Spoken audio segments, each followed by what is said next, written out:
my Global Classics project. I'm hoping that some of these will sync up with the Invisible Cities project being hosted by Natalie at Curious Reader, and then a bunch of other great booktubers. I'll link her announcement video down below. They are not having specific books that you read along so much as countries. They have 3 countries each month. So I'm hoping, like I said, that my countries sync up with theirs at certain points and I can coordinate them. I have tried doing this a couple times.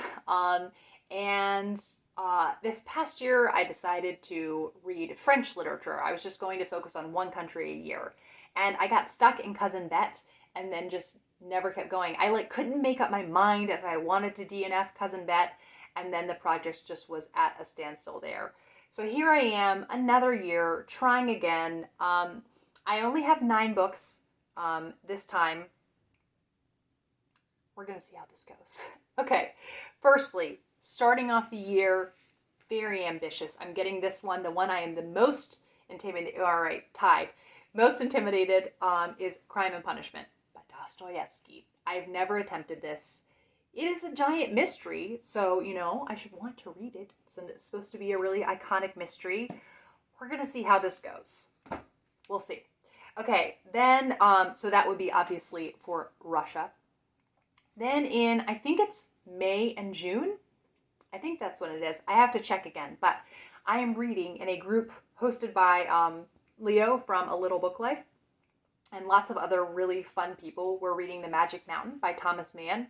Something about this book is just calling to me. I haven't really read any German literature except from All Quiet on the Western Front. I really enjoyed that book and would like to read more German literature. So this is my attempt to do that. Hopefully I like The Magic Mountain. I am going to be kind of really not hesitant about DNFing because I want to save my reading year.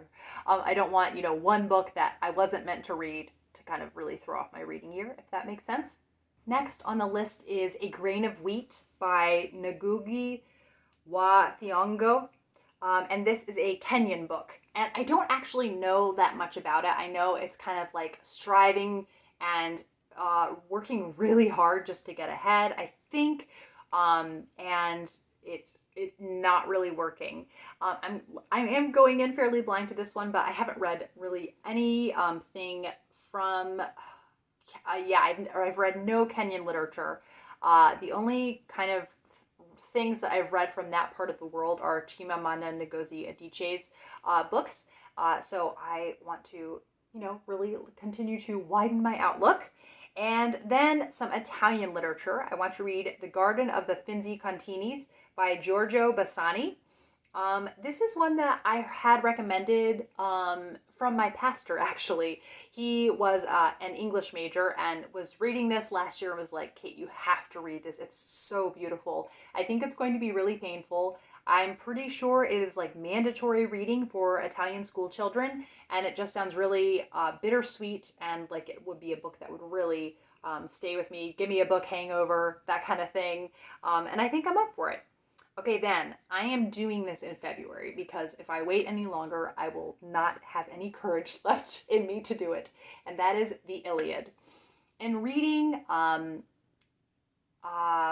Breaking Bread with the Dead, I was just really encouraged to kind of really stretch myself. And the Iliad and the Odyssey are just so a part of, the history of literature, and I haven't done them. I tried the Odyssey a couple years ago and actually really enjoyed what I read, but then just got sidetracked with other things. But I know the Iliad comes before the Odyssey. So before I read the Odyssey, I want to read the Iliad. It's going to be like a really legit project where I'm going to have a physical copy and the audiobook. I'm going to be doing it at the same time. I'm going to look up videos where they talk about, the Iliad and unpack it, that kind of thing. It's going to be okay. It's going to be okay. So yes, here's hoping for the Iliad. Wish me luck. So that would cover Greece. And then we come to Colombia, and I'm going to be reading 100 Years of Solitude by Gabriel Garcia Marquez.